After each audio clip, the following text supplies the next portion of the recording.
ఇప్పుడు ఆమ్ల క్షారాల బలాల గురించి చర్చిద్దాం. ఆమ్ల క్షారాల బలాలు, ఆమ్లం క్షారం యొక్క బలాలు. ఆమ్ల క్షారాల బలాలు అంటే అన్ని ఆమ్లాలు బలమైనవి కానీ బలహీనమైనవి కానీ కావు. అలాగే క్షారాలు కూడా అన్ని బలమైనవి కావు, బలహీనమైనవి కావు. అసలు బలమైన ఆమ్లం అంటే ఏంటి, బలహీన ఆమ్లం అంటే ఏంటి ఒకసారి చూద్దాం. మనం ఇంతకుముందు విలీన ఆమ్లం యొక్క విద్యుత్ వాహకతను పరిశీలించడానికి చేసిన ప్రయోగంలో హైడ్రోక్లోరిక్ ఆమ్లం బదులుగా మనం ఎసిటిక్ ఆమ్లాన్ని కనుక ఉపయోగిస్తే బల్బు యొక్క ప్రకాశం తక్కువగా ఉంటుంది. దీన్ని బట్టి ఏం తెలుస్తుంది, హైడ్రోక్లోరిక్ ఆమ్లం కన్నా ఎసిటిక్ ఆమ్లం యొక్క ద్రావణంలో అయాన్ల యొక్క గాఢత తక్కువగా ఉన్నది. We are discussing about the strength of the acid or base. What is the strength? What do you mean by the strong acid? What do you mean by the weak acid? In the experiment of testing the electric conductivity of the HCl solution, if we use the acetic acid instead of HCl, the glow of bulb will be decreased. Means the bulb glows with high luminance when we use the HCl solution and with low luminance when we use the acetic acid solution. Why? Because the ions are more available in the HCl solution and less available in the acetic acid solution. That's why we call the HCl is strong acid and acetic acid is the weak acid. Okay? When compared to the sodium hydroxide, the ammonium hydroxide also weak base. Means sodium hydroxide strong base and the ammonium hydroxide weak base. మనం sodium హైడ్రాక్సైడ్ని ఆ విద్యుత్ వాహకతను పరిశీలించినప్పుడు దాని బదులుగా ammonium హైడ్రాక్సైడ్ని కనుక ఉపయోగిస్తే bulb యొక్క ప్రకాశం తగ్గుతుంది. దీన్ని బట్టి సోడియం హైడ్రాక్సైడ్ ద్రావణంలో ఉన్నన్ని అయాన్లు OH- అయాన్లు మనకి అమ్మోనియం హైడ్రాక్సైడ్లో సొల్యూషన్లో అంటే ద్రావణంలో లేవని తెలుస్తుంది. అనగా సోడియం హైడ్రాక్సైడ్ బలమైన క్షారం మరియు అమ్మోనియం హైడ్రాక్సైడ్ బలహీనమైన క్షారం. దాంతో పోలిస్తే ఇలా ఆమ్ల క్షారాలు వాటి యొక్క బలాల్ని ఈ విధంగా మరి వాటి యొక్క పొటెన్సీని వాటి యొక్క స్ట్రెంగ్త్ని పోల్చవచ్చు. మరి వీటిని పోల్చడానికి బలమైన ఆమ్లం బలహీన ఆమ్లం అని చెప్పినప్పుడు ఎంత బలమైన ఆమ్లం ఎంత బలహీన ఆమ్లం అనేది తెలుసుకోవడానికి మనం దేన్ని ఉపయోగిస్తామంటే pH scale.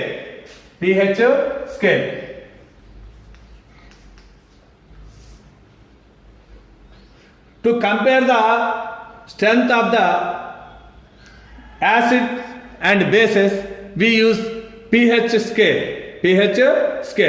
What is pH scale and what are the limits of the pH scale? pH is nothing but the negative logarithm of H plus the concentration of the H plus ions available in a solution. ఒక ద్రావణంలో ఉన్న H plus అయాన్ల యొక్క గాఢత యొక్క రుణ సమర్గమానాన్ని pH అని ఆ ద్రావణం యొక్క pH అని అంటారు. pH విలువలు ఎక్కడి నుంచి ఎక్కడి వరకు ఉంటాయి? pH విలువలు 0 నుంచి 14 వరకు ఉంటాయి. ఎక్కడి నుంచి ఎక్కడి వరకు ఉంటాయి? 0 నుంచి 14 వరకు ఉంటాయి. pH values vary from 0 to 14. pH lower limit is 0, higher limit is 14. The 0 to 7 are acids, and above 7, that means 7 to 14 are bases. 7 is neutral. 7 is neutral. pH యొక్క విలువలు 0 నుంచి 14 వరకు ఉంటాయి. 0 నుంచి 14 వరకు ఉంటాయి. కింది హద్దు 0, పై హద్దు 14. 0 నుంచి 7 వరకు ఉండే వాటిని ఆమ్లాలని, మరియు 7 కన్నా ఎక్కువ 14 వరకు, 7 నుంచి 14 వరకు ఉండే వాటిని క్షారాలని అంటాం. 7 తటస్థ స్వభావాన్ని సూచిస్తుంది. స్వేదన జలం మనకు తెలిసిన వాటిల్లో ఒక తటస్థ పదార్థం. Distilled water is neutral, available to us in our daily life. Less than 7 acids, more than 7 bases. 7 neutral means the nearest value to 7 are weak. Means less than 7 and near to 7 means 5, 6, 4 above are the pH values of the weak acids. 8, 9, below 10 and above 7 are the pH values of weak bases. 7 అనేది తటస్థ ద్రావణం యొక్క pH విలువ కనుక 7కు దగ్గరగా ఉండేవి బలహీనమైనవి ఉంటాయి. అంటే 5, 6 అంటే 4 కన్నా ఎక్కువ 7 కన్నా తక్కువగా ఉన్న 4, 7 మధ్యలో ఉన్న pH విలువలు కలిగినవి బలహీన ఆమ్లాలు. అలానే 7 నుంచి 10 మధ్యలో 10 వరకు ఉండే క్షారాలు బలహీన క్షారాలు. ఇంకా అటు 10 కన్నా ఎక్కువ pH ఉన్న క్షారాలు అన్నీ బలమైన క్షారాలు. అలానే 4 కన్నా తక్కువ pH ఉన్నాయన్నీ బలమైన ఆమ్లాలు. The solutions with less than 4 pH value are strong acids, and the solutions with pH value more than 10 are the strong bases. Okay, now let us discuss. మరి మన నిత్య జీవితంలో మనకి ఏ పదార్థాలు ఏ pH విలువల్ని కలిగి ఉంటాయి, ఏ పదార్థాలు ఏ pH విలువల్ని కలిగి ఉంటాయి. మనం చాలా రకాలైన పదార్థాలు వాడుతూనే ఉంటాం. వాటన్నిటి కూడా పరిశీలించవచ్చు. ఎంత సింపుల్గా మనకి pH వాల్యూ మారిపోతూ ఉంటుంది. The pH value changes when the substance change. The pH value of the saliva before meals is different from the after meals. మన నోట్లో లాలాజలం యొక్క pH విలువ కూడా భోజనానికి ముందు ఒక రకంగా ఉంటుంది, తర్వాత ఒక రకంగా ఉంటుంది. ఒక పదార్థం యొక్క pH విలువ నీళ్లు కలిసినప్పుడు కలవనప్పుడు వేరువేరుగా ఉంటుంది. కాబట్టి pH విలువల్ని మనం ఆ ద్రావణాన్ని బట్టి తీసుకుంటాం. ఉదాహరణకి మనం HClలో కన్నా ఎస్టిక్ ఆమ్లం యొక్క ద్రావణంలో pH విలువ ఎక్కువగా ఉంటుంది. ఎందుకని? HCl ఏమో బలమైన ఆమ్లం, అంటే హైడ్రోక్లోరిక్ ఆమ్లం బలమైన ఆమ్లం, ఎస్టిక్ ఆమ్లం బలహీన ఆమ్లం. When compare to the HCl solution, the pH value of the acetic acid is more because acetic acid is weak acid and when compared to the hydrochloric acid. మరి వీటిని మనం నిత్య జీవితంలో ఉపయోగించే వాటిని కనుక పరిశీలిస్తే మన పుస్తకంలో కూడా ఇచ్చారు. బ్యాటరీలో ఉపయోగించే ఆమ్లం యొక్క pH విలువ 1 కన్నా కూడా తక్కువ ఉంటుంది. మరి నిమ్మరసం యొక్క pH విలువ 2 కన్నా కొద్దిగా ఎక్కువగా ఉంటుంది. మరి కాఫీ యొక్క pH విలువ 5.2 ఉంటుంది. మనకి వర్షపు నీళ్ళ యొక్క pH విలువ 5.5 ఉంటుంది. అలానే స్వేదన జలం 7 ఉంటుంది. పాల యొక్క pH విలువ కూడా 7 కన్నా కొద్దిగా తక్కువగా ఉంటుంది. అలాగే ఇళ్లలో ఉపయోగించే బట్టల సోడా యొక్క pH విలువ 13కి దగ్గరగా ఉంటుంది, 12.8 అలా. మిల్క్ ఆఫ్ మెగ్నీషియా, ఎసిడిటీతో బాధపడే వాళ్ళు ఉపయోగించే మిల్క్ ఆఫ్ మెగ్నీషియా యొక్క pH విలువ 10.5 ఉంటుంది. ఈ రకంగా నిత్య జీవితంలో ఉపయోగించే పదార్థాల్లో కొన్ని అంటే మిల్క్ ఆఫ్ మెగ్నీషియా, బట్టల సోడా, సోడియం హైడ్రాక్సైడ్, వంట సోడా, ఇటువంటివన్నీ కూడా క్షార లక్షణాన్ని కలిగి ఉంటాయి. మరి స్వేదన జలమేమో తటస్థ పదార్థం. వర్షపు నీరు, గుడ్డు సొన, వెనిగరు, నిమ్మరసం, సోడా, బ్యాటరీలో ఉపయోగించే ఆమ్లం, ఇవన్నీ కూడా ఆమ్ల లక్షణాన్ని కలిగి ఉంటాయి. In our daily life we use so many materials, they have different pH and their nature also different. When water is added, the pH also changes. Generally the pH of the coffee is 5.2 and the pH of vinegar is nearest to 3. The pH of lemon juice is 2.2. Battery acid pH is less than 1. These all are acidic substances. When we talk about the distilled water, its pH is 7. It is neutral. And the sea water pH is almost 8. The blood pH is 7.4 and the pH of washing soda is 12.8 nearly. The antacid which is taken generally the milk of magnesia, its pH is near to the 10.5. All these are bases we use in our daily life. What is the significance of the pH in our daily life?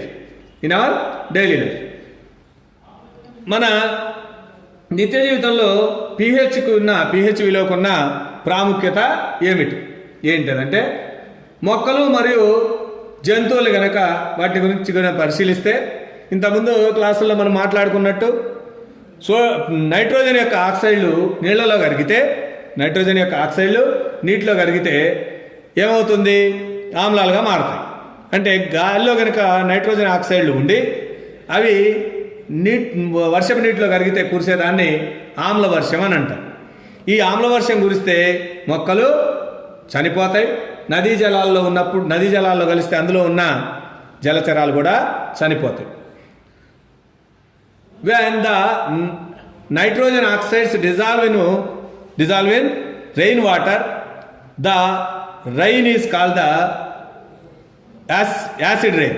Means the rainwater gets acidic nature. It is dangerous to the trees, plants and the water animals.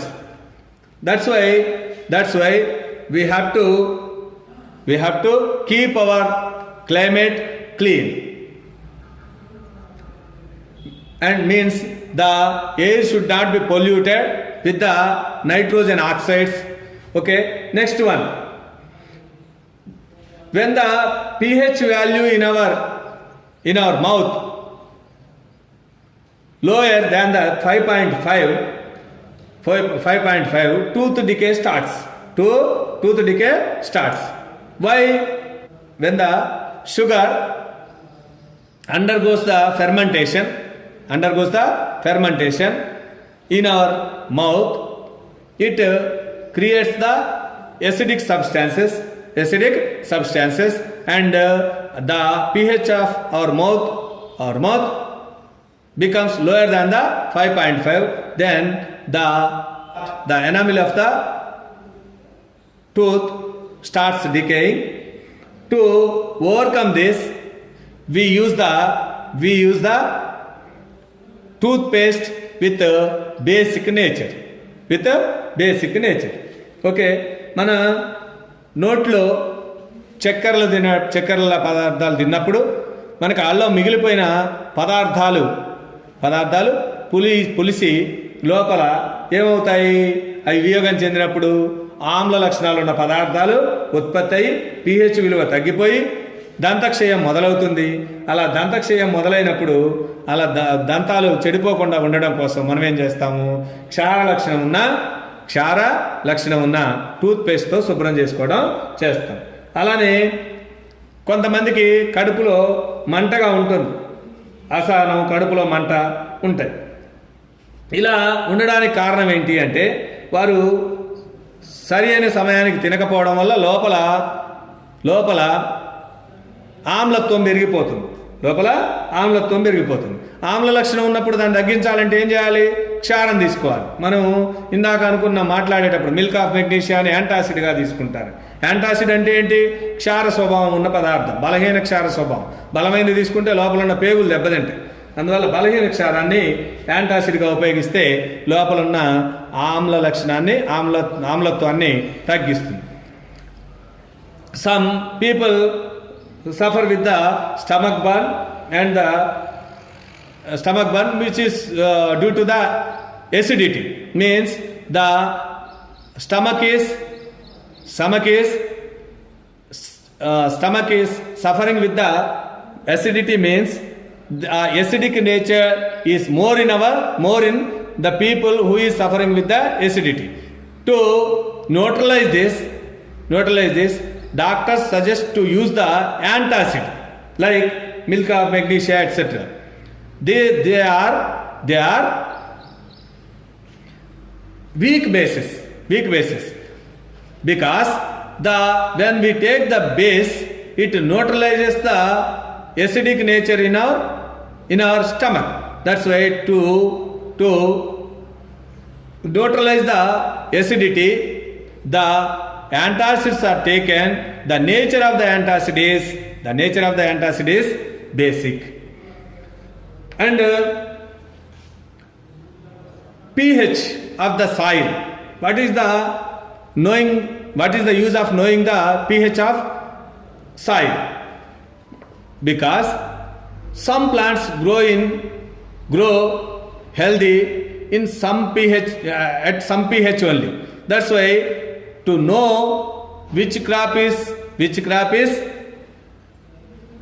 best for that soil, and if we are growing other crop, we have to make the soil according to that crop. మనం మట్టి యొక్క pH విలువను తెలుసుకోవడం వల్ల ప్రయోజనం ఏంటంటే ఒక్కొక్క రకమైన పంటలు, ఒక్కొక్క రకమైన మొక్కలు ఒక pH దగ్గర మాత్రమే పెరుగుతాయి. అది ఏ pH దగ్గర ఏ మొక్కలు పెరుగుతాయో తెలుసుకోవడానికి అప్పుడు మనం ఉపయోగించే మట్టి యొక్క pH విలువను తెలుసుకోవడం అవసరం. అదే కాకుండా మనం వేసే పంట